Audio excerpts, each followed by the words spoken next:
Hi, welcome to module 24. In module 23 we saw the basics of CMOS, and if you have seen the video, then you would notice that there are lots of electrical parameters that I talked about. So you need to have a very rough understanding of what these electrical parameters are, and that will be necessary for this video. So let us look at the notion of delays. So in this lecture we are going to look at delays. So I am going to take a basic device, so it could be NMOS or PMOS. So in this case, if I look at a NMOS device, I want to see what is the delay because of this. So first of all, it's a physical entity, right? We are going to look at a physical entity. It's not an abstract switch where I can talk about zeros and ones. Eventually it's an electrical circuit which I want to talk about.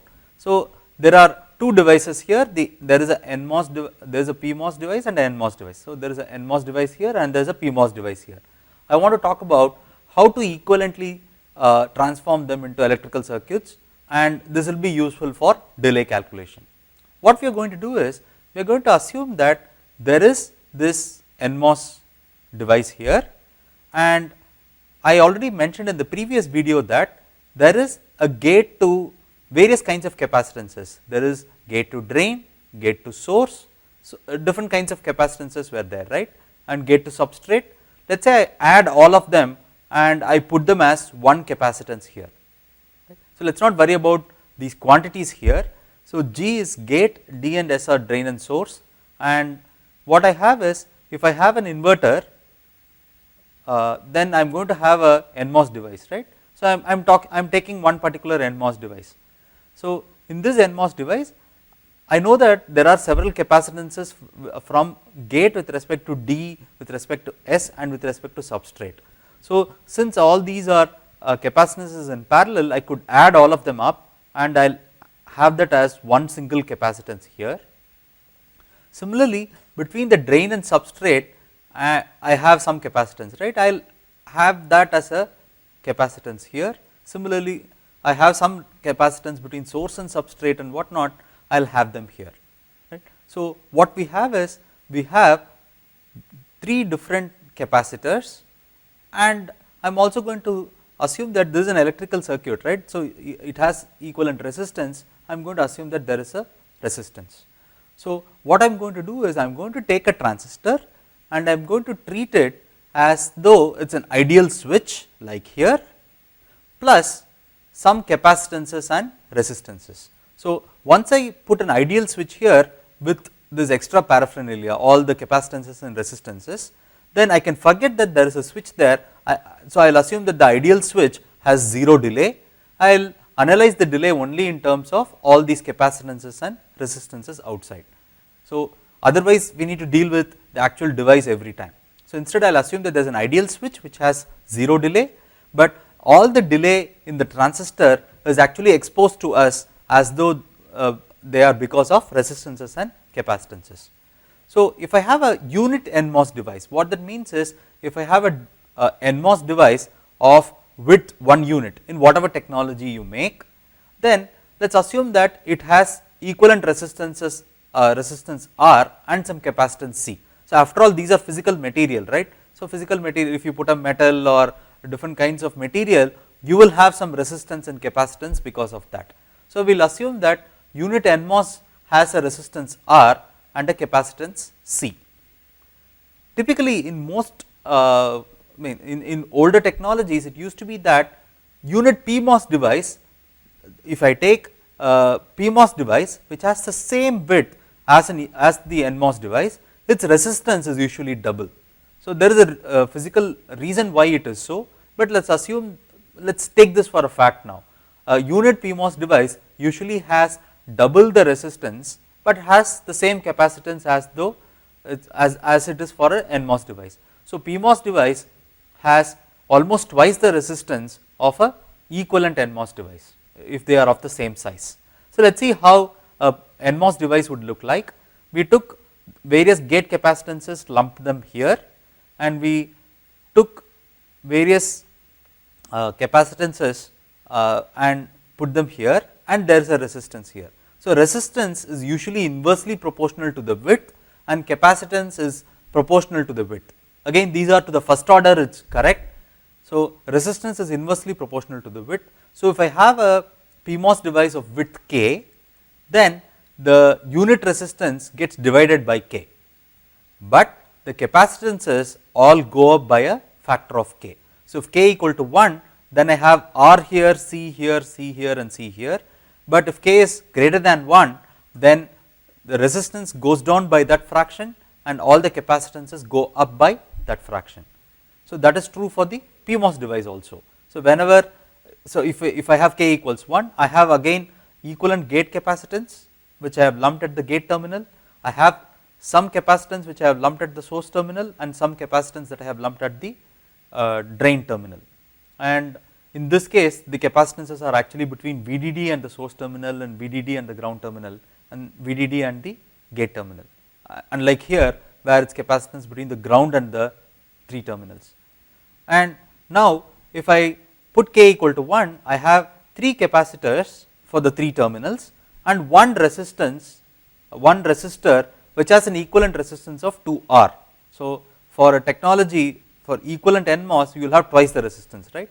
However, if k is greater than 1, if I have a transistor that is wider, then what would happen is all the capacitances go up by that fraction and the resistance actually goes down by that fraction.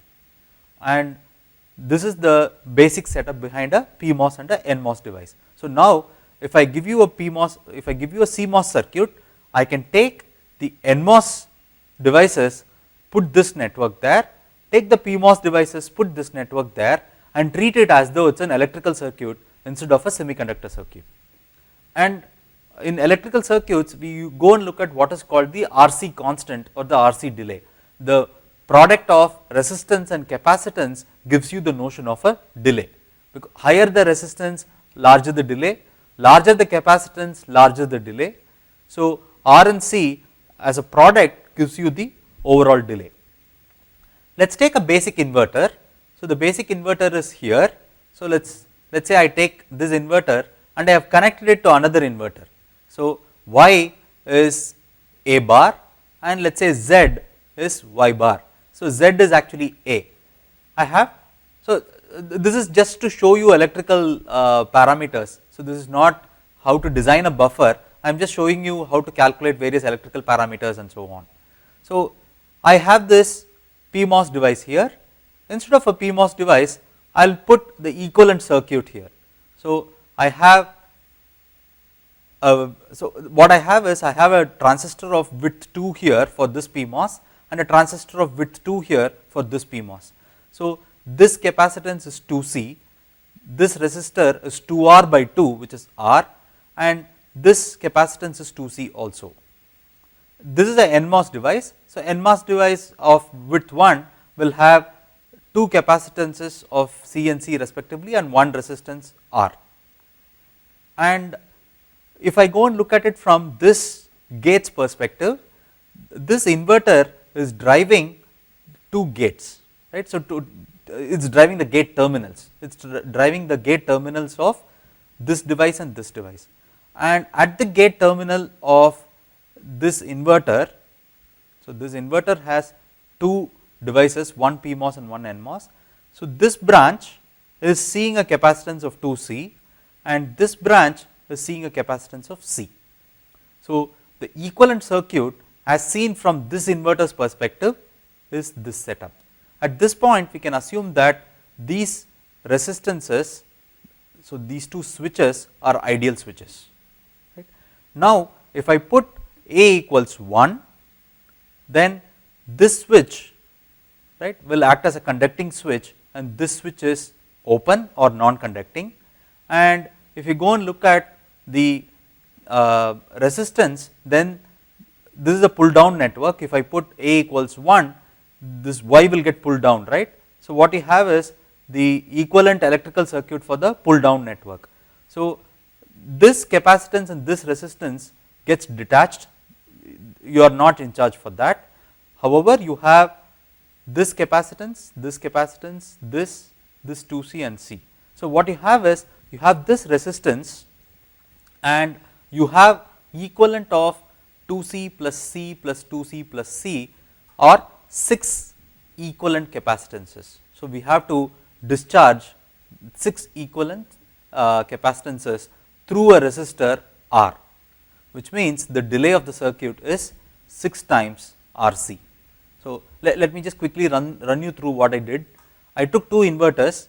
From this inverter's perspective, if I go and look at the delay, what it has is, this is the equivalent of the PMOS device and this circuit is the equivalent of the NMOS device, and the capacitance that you are seeing because of the load from here is 2C and C here. Right. And if I put A equals to 1, then this device is cut off, however this device is on. When this device is on, this capacitor does not have to discharge. So, it is already at 0, so this will be 0. You have this capacitor here and this 2C here, and this 2C and C are here.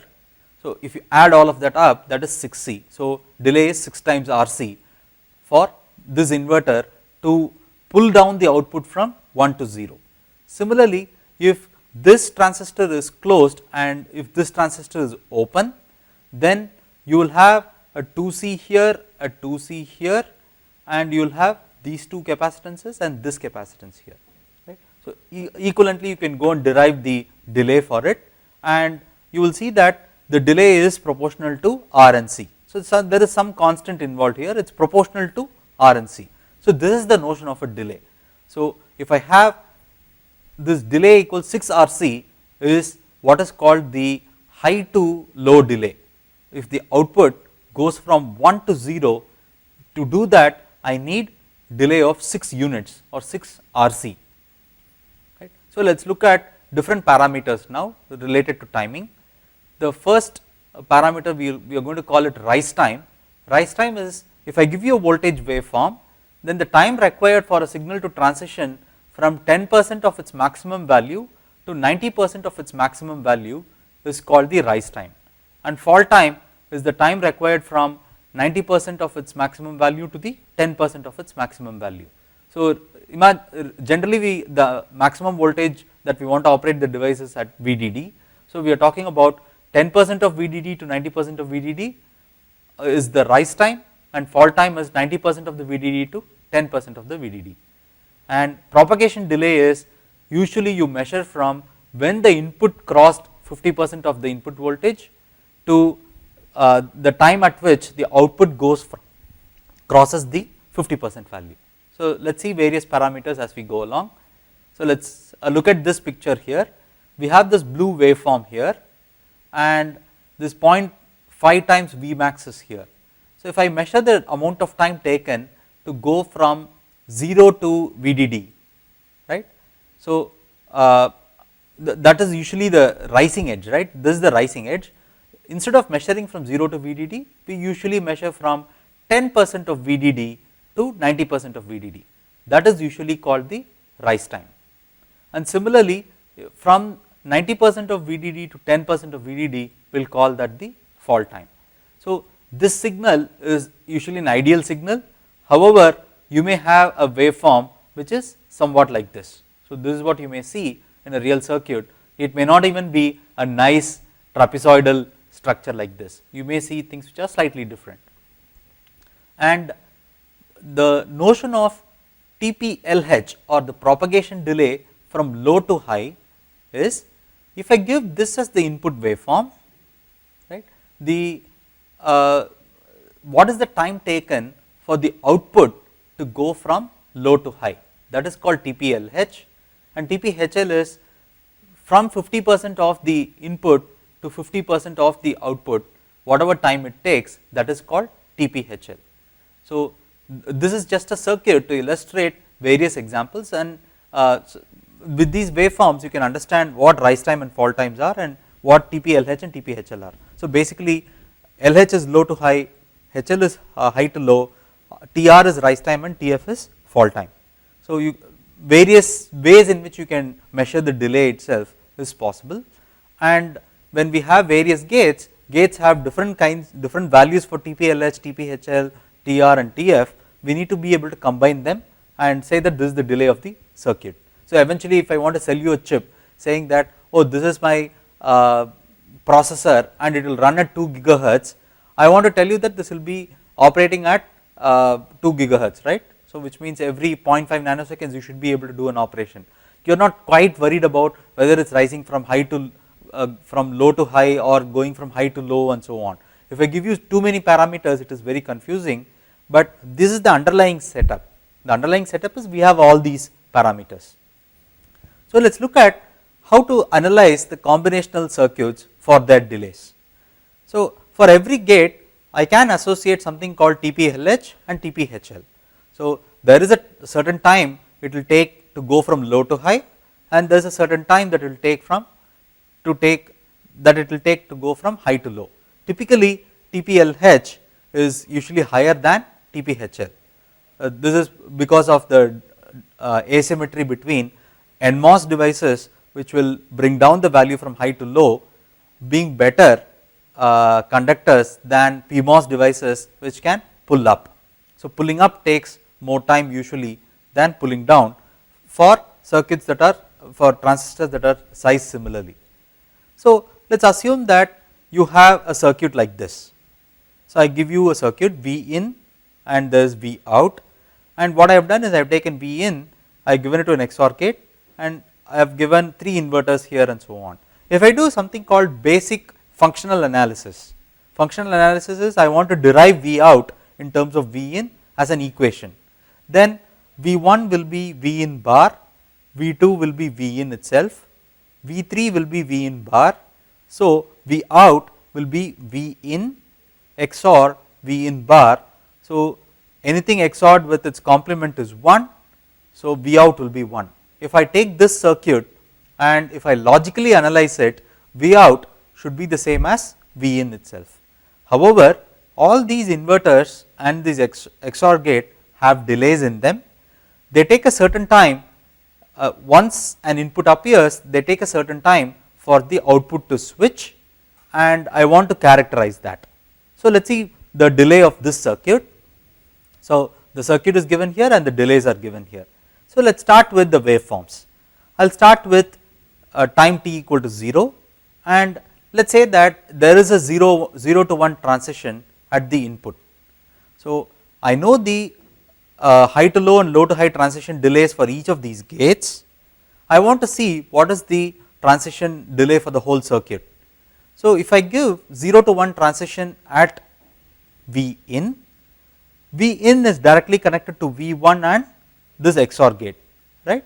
So at a delay of 2 units, I can expect V1 to change from 0 to so V in is changing from 0 to 1, I can expect V1 to change from 1 to 0. So this 1 to 0, this is the high to low delay of the inverter, that is 2 nanoseconds. If you observe the output of output V out, V in is also driving V out, right. So the output is also going from high to low, let us assume. If it is going from high to low, then its delay is 4 nanoseconds. So you can see that this transition from 0 to 1 is causing V out from 1 to 0. So in steady state, V out would have been 1, right. If I give V in and if I give any V in, then output will be 1 at all the time. However, if there is a change in input from 0 to 1, what is happening is there is a change in output from 1 to 0. So that is there. Now this transistor has seen a change in its output. So this inverter has seen a change in its input, so it reacted and its output changed from 1 to 0, which means V2's input is changing from 1 to 0. So V2 will go from 0 to 1, but that is the TP LH delay, it is going from low to high. So we are looking at 50% of its input to 50% of its output, that should take 3 time units, right, because that is what the inverter says. Then you look at V3, V3's input is changing from 0 to 1, which means its output should change from 1 to 0, right, but that is the TP HL part of the inverter. So that you will have, and finally V3 is, so V1 settled down already. So you can see that V1 V in settled down already with respect to this XOR gate. V in has already settled down, but there is a change in V3. This change in V3 is going from high to low, right. However, this is going to flip the XOR gate to go from low to high. So, you go and look at low to high of the XOR gate, that is 5 nanoseconds. So, after 5 time units, when after this transition, you will see this transition. If I go and look at what is happening here, this output is supposed to be remaining at 1 through and through. However, because of the change in input, there is some change in all the input waveforms here, which is changing the input waveform at the XOR gate. The XOR gate momentarily goes to 0 and then the output goes back to 1. Logically it should have been at 1 all the time, but it momentarily goes down to 0 and comes back up, and that is about 8 nanoseconds delay. So, it is taking about 8 nanoseconds of time. So, for this 8 nanoseconds, what we have is something called a glitch. The output should have been 1, but it goes momentarily to 0 and then goes back to 1. So, let us see what happens if there is a 1 to 0 transition in V in. A 1 to 0 transition on V in will make V1 rise after 3 time units, V2 to fall after 3 plus 2 equals 5 time units, and V3 to rise after 5 plus 3 equal to 8 time units. So, at time t equal to 8, XOR gate is going to see a change from 0 to 1. This XOR gate is going to see V3 changing from 0 to 1. The XOR gate also sees V in changing from 1 to 0 at time t equal to 4, because that is the TPHL delay. So, that is 4 time units. So, the change in input here has resulted in the change in the output here at the time t equal to 4 itself. However, there is another change that is coming through another path, which also results in the change in the output. So, this time the change is from 0 to 1, and for about 9 time units the output is not in the steady state. The steady state output must have been 1, but the output is not in the steady state. There is a glitch of time period 9 nanoseconds. So, this is a way to analyze combinational circuits. So, remember, this is still a combinational circuit because there is no feedback path. Generally what we do is we determine the worst case propagation delay through these circuits. So, if you look at the previous slide, this circuit can either I can report a delay of 8 nanoseconds or 9 nanoseconds, but I have to say that for 0 to 1 transition and back to, so from 1 to 0 transition and back to 1, it is going to take 8 nanoseconds. However, if the input goes from 1 to 0, the output will go from 0 to 1 back to 1 to 0 and back to 1, and that will take 9 nanoseconds. So, every time I have to report 2 delay values. Typically what we do is we take the worst case delay and report that as the delay of the gate. So, we have a gate here which is of delay 2 nanoseconds, that is the worst case delay whatever it takes. There is some other gate which has delay of 4 nanoseconds, and if I make a circuit which puts these two back to back, I want to find out what is the worst case delay that is happening in the circuit if I put 2 components back to back. And the propagation delay for this one would be any change in input here in the worst case will require 2 time units to come here plus another 4 time units to go here. So, its Tp is 2 plus 4 equals 6 nanoseconds here. So, this is slightly straightforward. I take the worst case here, I take the worst case here, I add both of those up, that will give me the worst case here. Let us take this circuit which is slightly more complicated. We have some gate here and another gate here which is feeding another gate here and which is driving one of the outputs. The output of this gate is also directly given to the output of the circuit. So, in terms of the circuit, overall circuit, I have 2 inputs and I have 2 outputs. I want to capture the relationship between these inputs and these outputs. I want to see when these outputs will arrive depending on when the inputs were given, or I want to calculate the time difference. So, let us see what the delays in this circuit are. So, if I change this input here, then it will take 2 time units to come through this plus another 5 time units. So, this red line will change at 7 time units if there is a change in input here, right. So, that is the first path. The second path is this path.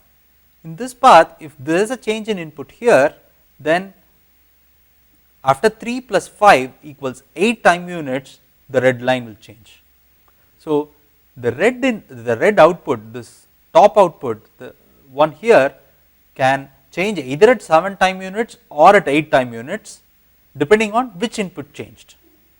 If I do not tell you which input changed, if I ask you this question, what is the worst case delay, then we take the worst case path, which is this green path, and we have to report that this output in the worst case will change 8 time units after any of the inputs have changed.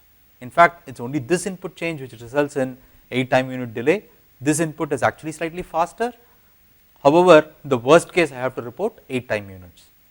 And there is also this direct path from this line going through this gate to the output, that is the blue line, and this change in input will result in a change in this output. The change in input from of this line will not change the output there. So, it only this input can control this output, so that is 3 time units. So, Tp is maximum of 2 plus 5 because of the yellow path, 3 plus 5 because of the green path, or 3 because of the blue path. So, Tp is 8 gate delays if I treat this whole thing as a black box. If I do not specify various input to output combinations, if I just ask you what the delay of the circuit is, then you have to give me the worst case delay through all the paths for all the outputs with respect to all the inputs. So, this is crucial. If I just ask you for what is the delay of the gate, you have to first of all find out all the input to output paths, and I want just one number, which means you have to take the maximum of all the path delays across all the different gates and whatever their connections are and so on, and you capture the relationship between all outputs to all inputs. So, if I want something specific, then this output line is only 3 units away from this input, and the change in input here will not really change this second output line. However, as a circuit, it takes 8 time units in the worst case, because you do not know what input is going to come. In the worst case, it is going to take 8 time units. Let us do a slightly different circuit. In this case, there are 2 sides. So, this circuit is given here, and there is another circuit. So, let us say there is agent A here and agent B here. Agent A is giving some inputs and transforming it. So, this circuit is transforming A's inputs and giving it as input to B. It is also taking something from B and transferring it back to A. So, that is what this green box, the circuit is doing. If I want to calculate the delay of that, then we already know the delay of this sub circuit. It is 8 time units. However, there is also a path going from this direction to this direction that will have a delay of 9 time units.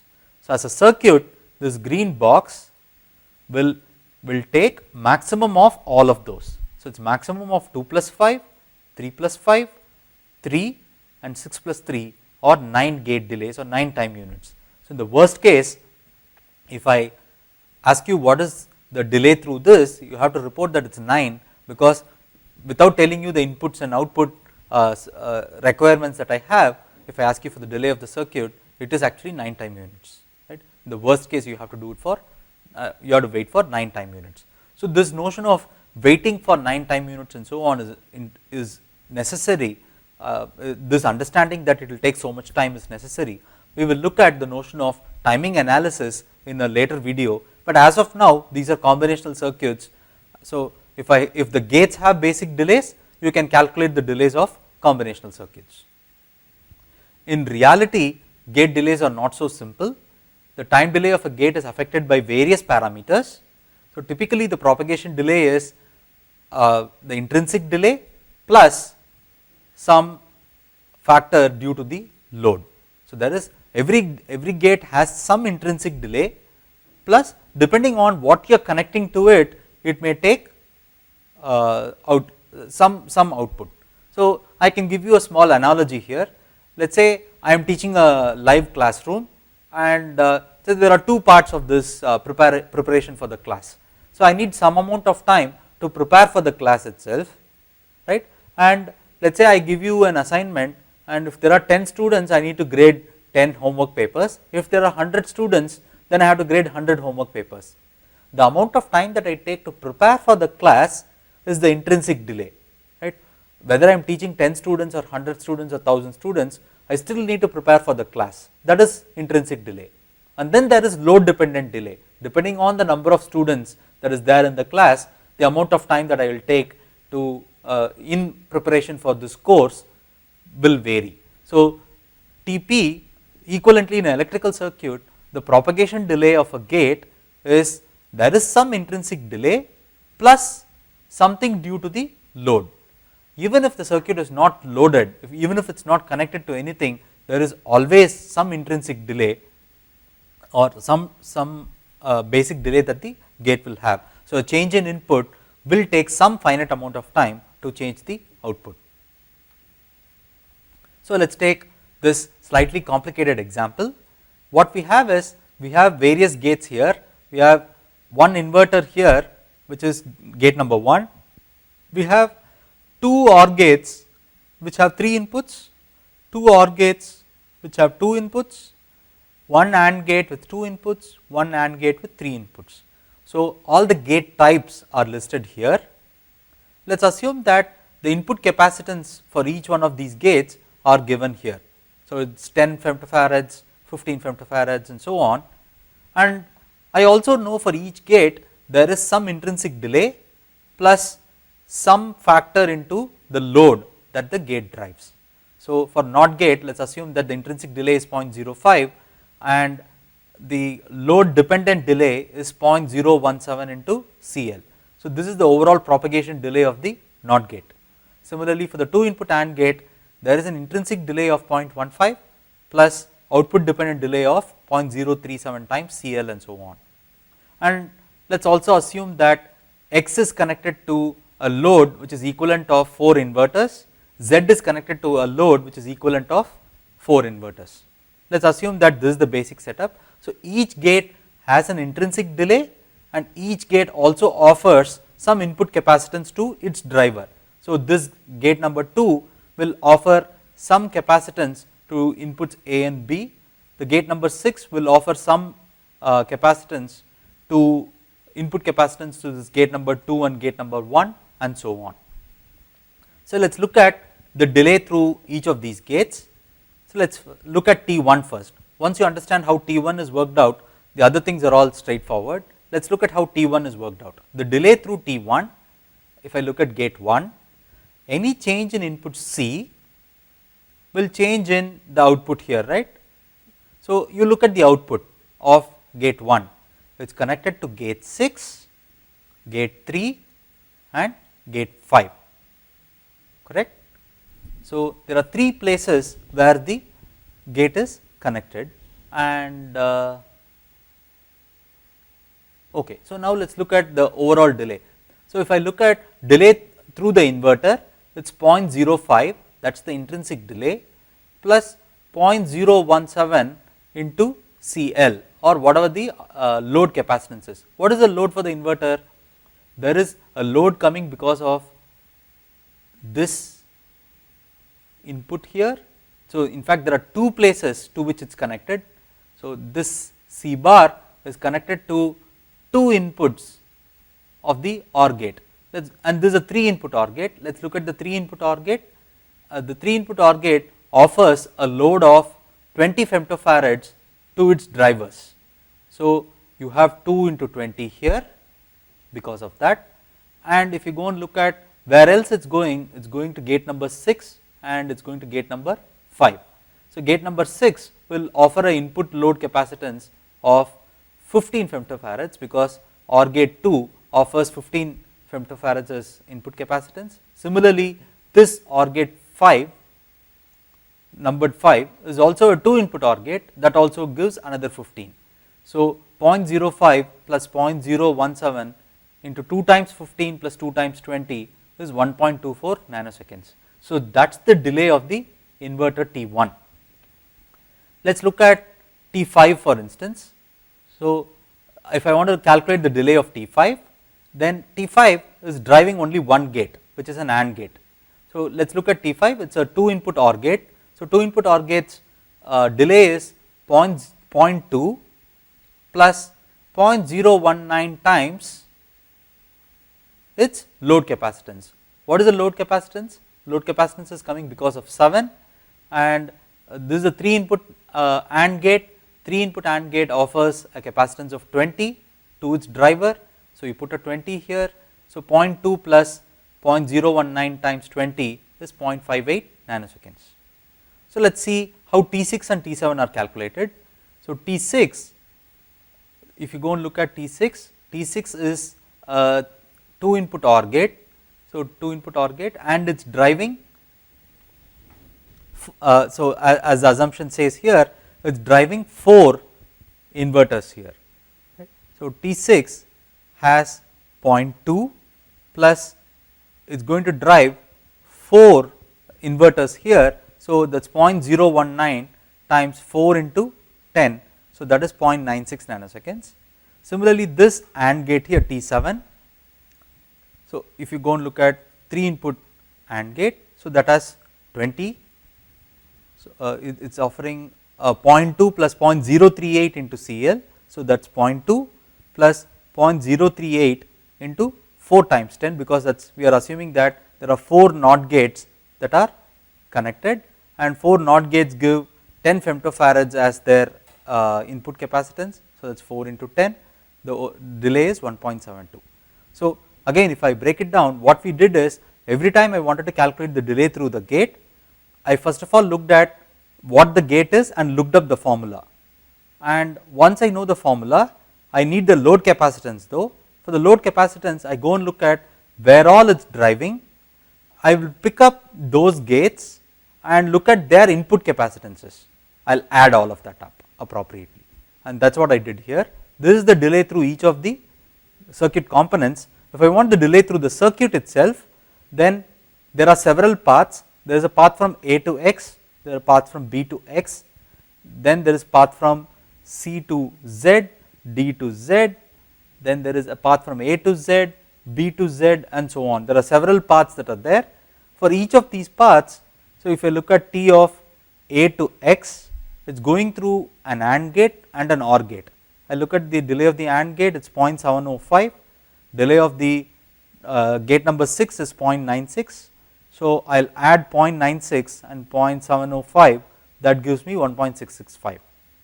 If I go and look at B to Z, B to Z goes through gate number 3 and gate number 7. So, I am looking at this here, gate number 3 and gate number 7. Gate number 3 has a delay of 0.78, gate number 7 has a delay of 1.72. I add all of that up, that is 2.5. Let us look at C to Z and D to Z, these are more interesting. If I look at C to Z, there is a path coming from C through 4 to 7 to Z, there is a path coming from C through gate number 3 to 7 to Z. So, there are 2 paths, right. So, if I have 2 paths, I have to look at the maximum of the delays, and that is what this one does.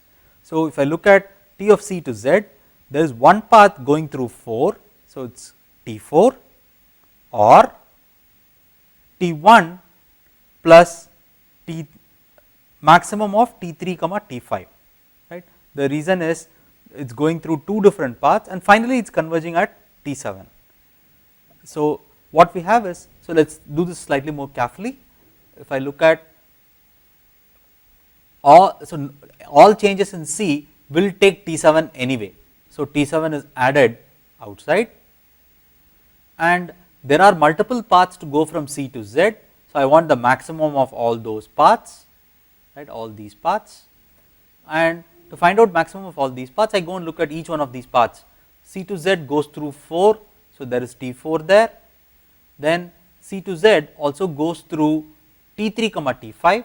So, I take the maximum of T3 comma T5, but both of them go through the inverter first. So, you look at this input, it goes to T5 and this also goes to T3.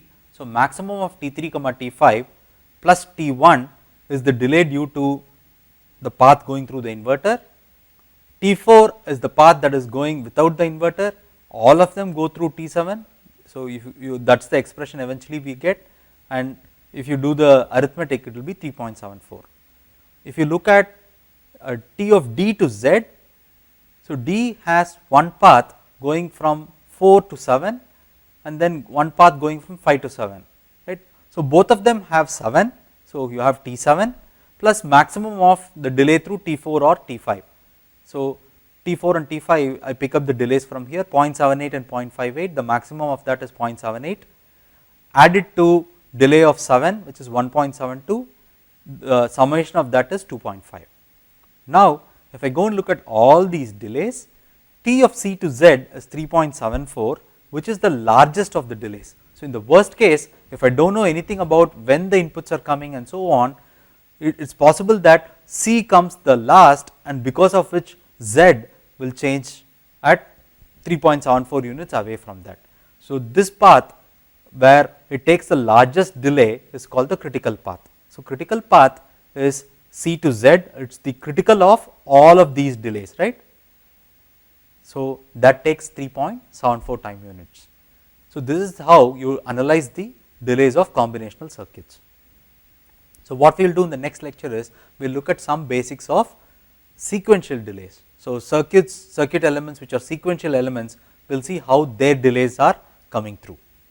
But this is a slightly involved example, but I suggest that you go through this to understand what we have done so far. So in this circuit I took the appropriate formula, added the appropriate loads and got the delays for each of those gates.